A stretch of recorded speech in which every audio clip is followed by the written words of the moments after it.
Hello students, hello everyone, आप सभी का स्वागत है मेरे यूट्यूब चैनल एजुकेशन हब पर। लास्ट वीडियो में हमने डिस्कस किया था स्पीयरमैन का रैंक कॉफिशिएंट ऑफ कोरिलेशन, या हम कहें कि रैंक कॉफिशिएंट ऑफ कोरिलेशन हमने डिस्कस किया था।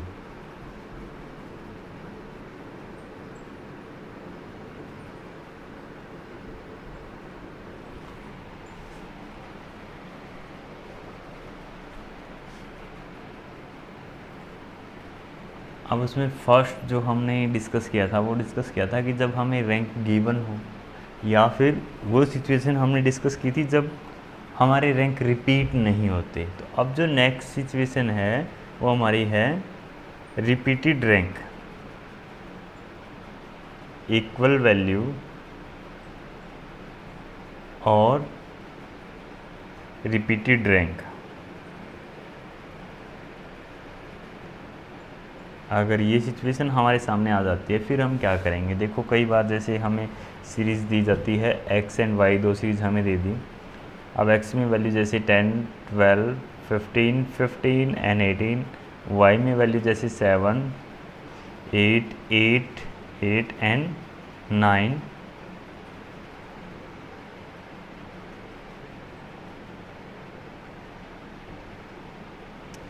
ये वैल्यू हमें गिवन है। अब उस केस में हम अगर रैंक प्रोवाइड करेंगे तो रैंक 1 R1 और R2 हम प्रोवाइड करेंगे। इसमें सबसे लोवेस्ट को हम 1 रैंक दे रहे हैं, तो इसको रैंक दिया हमने 1। अब नेक्स्ट को हम देंगे 2 और नेक्स्ट को 3 और इसको 4। अब दोनों इक्वल है तो किसको थर्ड दें और किसको फोर्थ दें, हमारे सामने ये समस्या आ जाती है। तो अब हम क्या करते हैं, फिर हमारे पास जो सोल्यूशन है वो क्या है कि इन दोनों को ही, दोनों में से किसी को भी थर्ड या फोर्थ रैंक दिया जा सकता है। अब हम ये कैसे डिसाइड करें कि इसको थर्ड रैंक देना है कि इसको थर्ड रैंक देना है। इस सिचुएशन से बचने के लिए हम क्या करते हैं, ये जो दो रैंक हमारे पास थर्ड एंड फोर्थ, इनको हम ऐड कर लेते हैं, थर्ड प्लस फोर्थ, क्योंकि दो वैल्यू हमारे पास सेम है। तो जो हमारी रैंक आ रही है इनके हिस्से में, जैसे थर्ड रैंक और फोर्थ रैंक आ रही है, तो उन दोनों रैंक का हम टोटल करेंगे और 2 से डिवाइड करेंगे।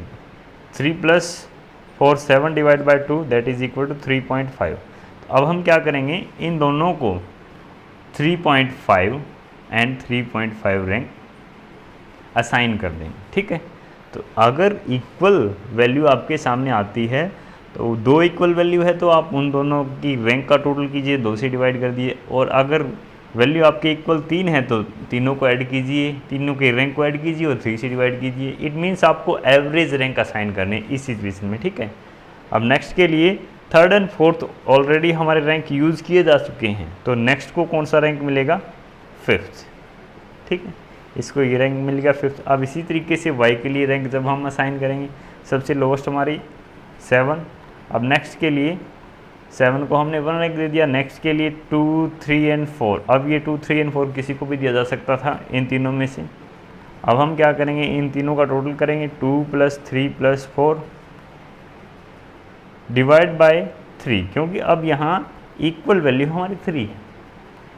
तो हमें एवरेज निकालना है इनकी रैंक का। 2 + 3 + 4 9/3 दैट इज इक्वल टू 3। तो हम इन तीनों को ही 3 रैंक असाइन कर देंगे, 3, 3 एंड 3। और नेक्स्ट के लिए 2, 3, 4 पहले ही यूज़ कर चुके हैं हम रैंक। अब नेक्स्ट के लिए 4 के बाद 5। तो इस तरीके से आपको रैंक असाइन करने। ठीक है, रिपीटेड रैंक के केस में। अब ये तो हो गया रैंक असाइन करने का तरीका। अब जो हमारा coefficient of correlation find out करने का तरीका है वो भी थोड़ा सा चेंज हो जाता है।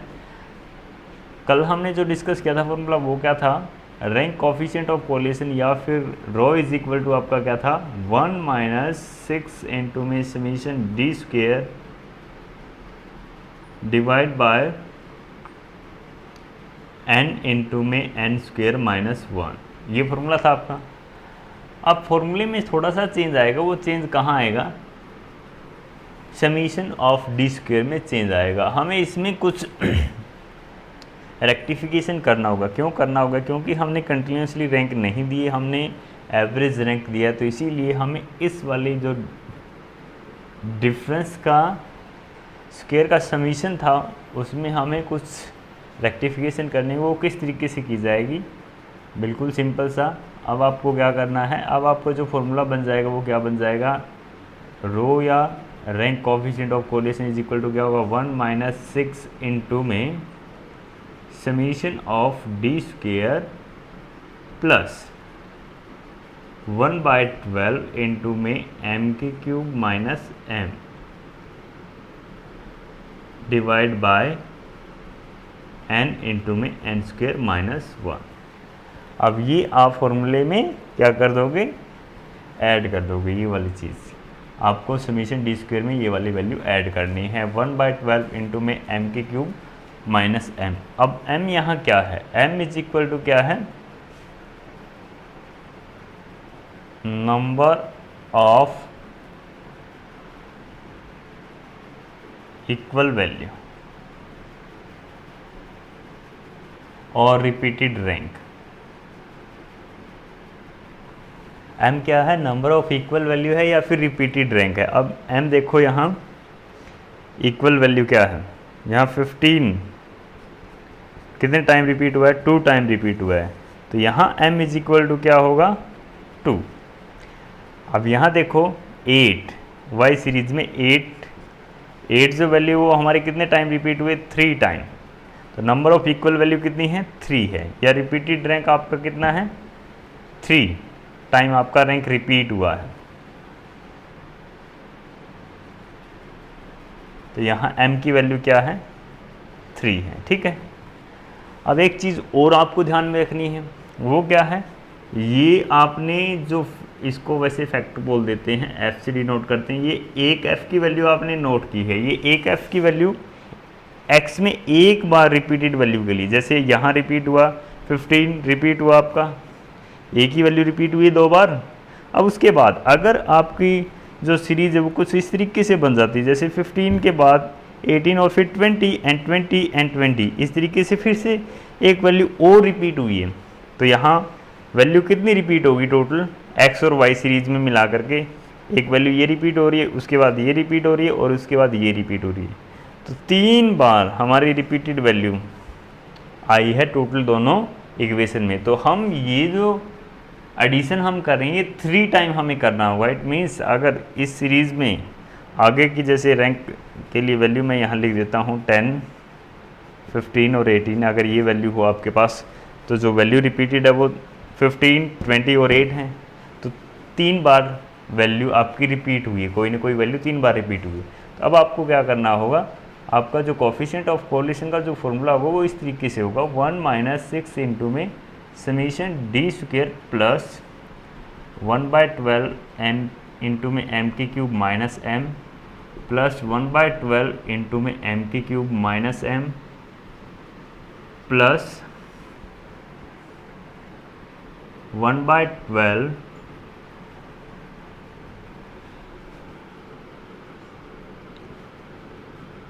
इंटू में एम के cube minus M divide bye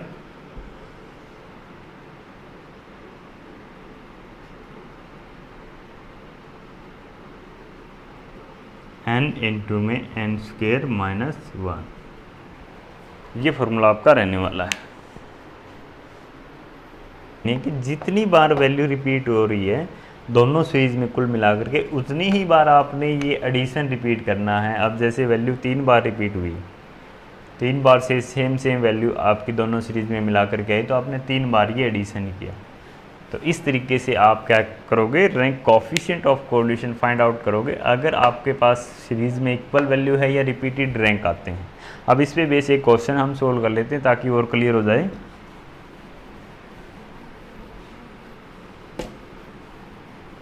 इसमें हमें वैल्यू दे रखी है, x एंड y की वैल्यू हमें गिवन है, x एंड y दो सीरीज हमें दे रखी है। x की वैल्यू हमें गिवन है 13, 10, 15, 16, 15, 10, 8 एंड 15। ये वैल्यू हमें x की गिवन है, y की वैल्यू हमें गिवन है 6, 8, 10, 8, 4, 5, 7, 3। ये वैल्यू हमें गिवन है y की। अब हमें क्या फाइंड आउट करना है? Coefficient of correlation find out करना है, रैंक कोफिशिएंट ऑफ कोरिलेशन। अब सबसे पहले हम क्या करेंगे, वैल्यू हमें गिवन है ओरिजिनल, हम सबसे पहले क्या करेंगे, रैंक दे देंगे, रैंक 1 एंड रैंक 2। रैंक 1 किसके लिए? x के लिए, और रैंक 2 y के लिए। ठीक है, सबसे छोटी वैल्यू को हम 1 रैंक देने वाले हैं। सबसे छोटी वैल्यू हमारी ये है, इसको हम 1 रैंक देंगे, 1। उसके बाद नेक्स्ट हायर वैल्यू हमारी 10 एंड 10 2 टाइम रिपीट हुआ है, तो 10 के इससे सेकंड रैंक आनी थी और फिर थर्ड रैंक। सेकंड और थर्ड का हम एवरेज निकाल लेंगे, 2 + 3 divide by 2 that is equal to 2.5। तो हम 10 को रैंक देने वाले हैं 2.5 और इस 10 को भी हम रैंक देंगे 2.5। ठीक है,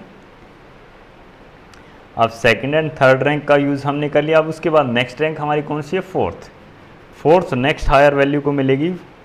10 के बाद नेक्स्ट हायर वैल्यू हमारी 13 है, तो इसको फोर्थ रैंक हमने प्रोवाइड किया। उसके बाद 13 के बाद नेक्स्ट वैल्यू हमारी हायर है 15, और 15 3 टाइम रिपीट हुआ है, 15, 15 एंड 15। तो 4 के बाद जो रैंक आनी थी वो 5, 6 एंड 7, ये रैंक हमें यूज़ करनी थी।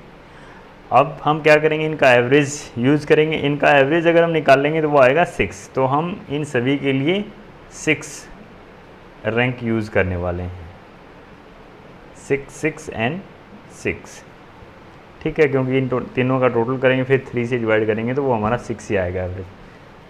तो 7 तक हमने रैंक यूज़ कर ली। अब 15 के बाद नेक्स्ट हायर वैल्यू हमारी क्या है? 16। इसको नेक्स्ट रैंक मिलने वाली 7 के बाद जो नेक्स्ट रैंक आएगी 8। ठीक है, अब ये सभी को रैंक हमने x सीरीज़ को असाइन कर दिए। अब इसी तरीके से हमें y सीरीज़ को रैंक असाइन करने हैं। इसमें सबसे लोअर वैल्यू 3, इसको रैंक हमने प्रोवाइड किया 1। उसके बाद नेक्स्ट हायर वैल्यू 4, इसको रैंक हमने प्रोवाइड किया 2। उसके बाद नेक्स्ट हायर वैल्यू 5 को हमने रैंक प्रोवाइड किया 3। उसके बाद नेक्स्ट हायर वैल्यू 6, इसको हमने रैंक प्रोवाइड किया 4। उसके बाद नेक्स्ट हायर वैल्यू 7, इसको हमने रैंक प्रोवाइड किया 5। उसके बाद नेक्स्ट हायर वैल्यू हमारी है 7 के बाद 8, इसको हम रैंक प्रोवाइड करेंगे 6, लेकिन 8 रिपीट हुआ है तो 6 एंड 7 इनको मिलने से रैंक 6 एंड 7 का एवरेज अगर हम निकालेंगे तो ये आएगा 6.5। तो 6.5 हम दोनों को रैंक असाइन कर देंगे। 6 और 7 यूज़ हो चुके हैं, नेक्स्ट हमारा जो रैंक है वो 8 रह गया 10 के लिए। तो इस तरीके से हमने रैंक असाइन कर दिए y सीरीज़ को भी। अब रैंक हमारे पास है, अब हमें क्या निकालना है? d हमें फाइंड आउट करना होगा। d आप कैसे निकालते हो? Difference between rank 1 and rank 2, R1 minus R2। अब वो आप निकाल लो, रैंक 1 ये हो, रैंक 2 ये है, डिफरेंस इसका कितना आएगा? 0, -4, -2, 1.5, 4, -0.5, -4 एंड 5। ये वैल्यू आपकी आ जाती है।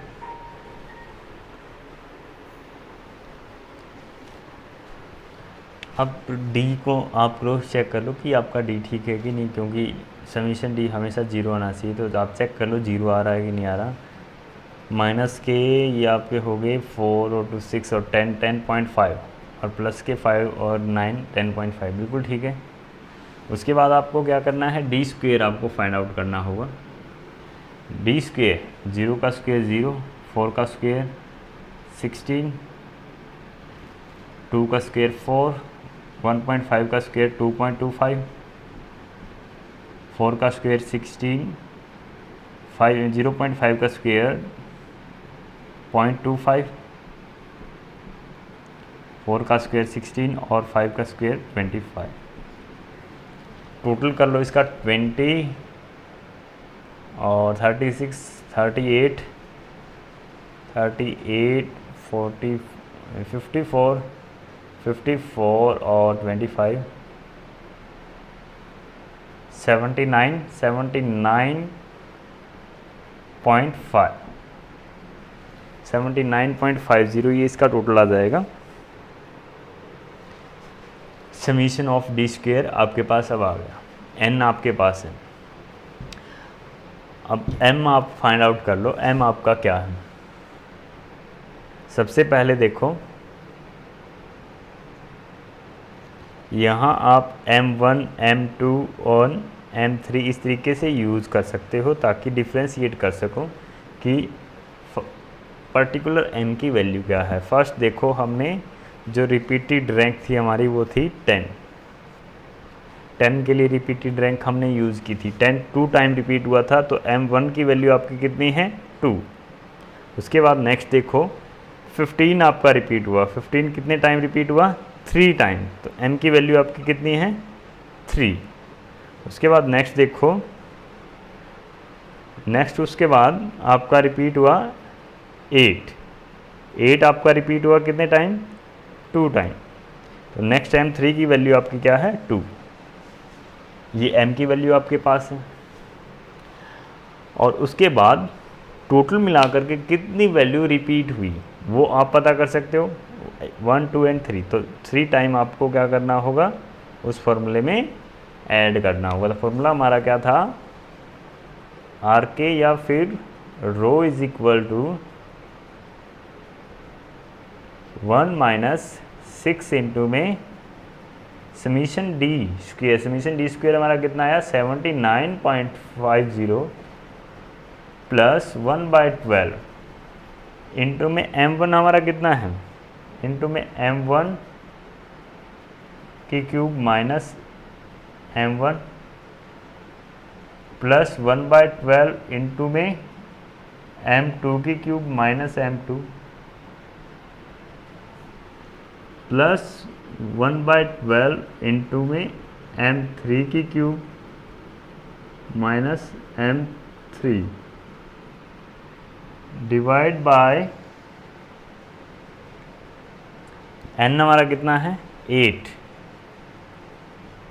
8 इंटू में 8 का स्क्वायर 64 माइनस 1 ये वैल्यू। अब मैं डायरेक्टली यहाँ m1 m2 और m3 की वैल्यू यहाँ पुट करने जा रहा हूँ। पहले मैंने फार्मूला लिख दिया ताकि आप समझ सको एक बार फिर से फार्मूले को।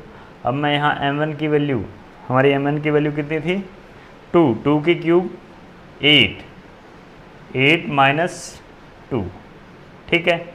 नेक्स्ट 1/12 इंटू में m2 की क्यूब, m2 हमारा क्या था 3 की क्यूब 27 माइनस 3। उसके बाद m3 की वैल्यू क्या है 2 की क्यूब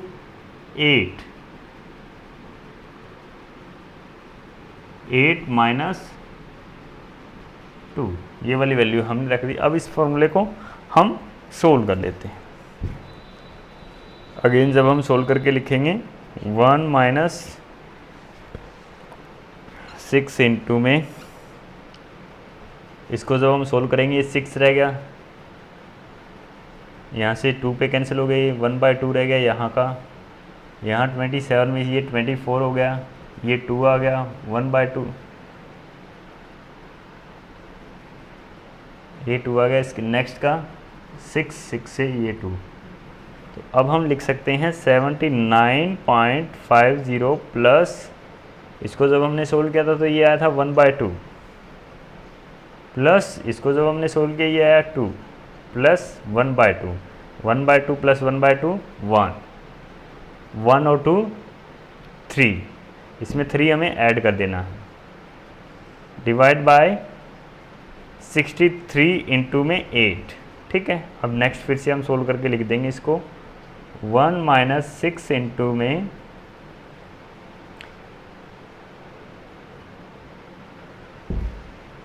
8 इसमें अगर हम 3 ऐड कर देंगे वैल्यू तो ये कितना आ गया 82.50 82.50 डिवाइड बाय, इसको हमने मल्टीप्लाई किया तो ये आ जाएगा 4504। ठीक है, अब हम इसको 6 से मल्टीप्लाई करेंगे। अब मैं यहाँ लिख देता हूँ इस वाली वैल्यू को सोल्व करके।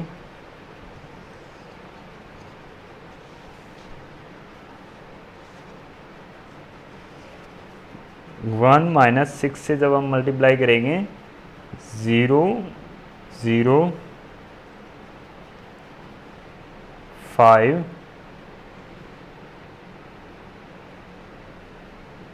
495, जब हम मल्टीप्लाई करेंगे तो ये हमारा आ जाएगा 1 माइनस 495 डिवाइड बाय 504। अब हम 50 की मदद से फटाफट से 1 में से लेस कर देते हैं 495 को 504 से डिवाइड करके। अब ये वैल्यू आ जाएगी हमारी 1 माइनस 495 को 504 से जब हम कैलकुलेटर की मदद से डिवाइड करेंगे तो ये आंसर आएगा हमारा 0.982। अब 1 में से अगर हम लेस करते हैं 0.982 तो ये हमारा रह गया रो इज़ इक्वल टू या आर के इज़ इक्वल टू आपका आ गया 0.018।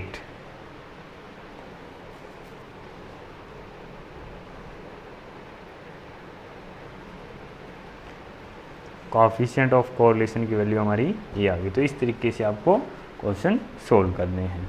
तो अब हमारा rank coefficient of correlation complete हो जाता है। उसके बाद नेक्स्ट जो हमारा टॉपिक है वो है कॉन्करेंट डेविएशन,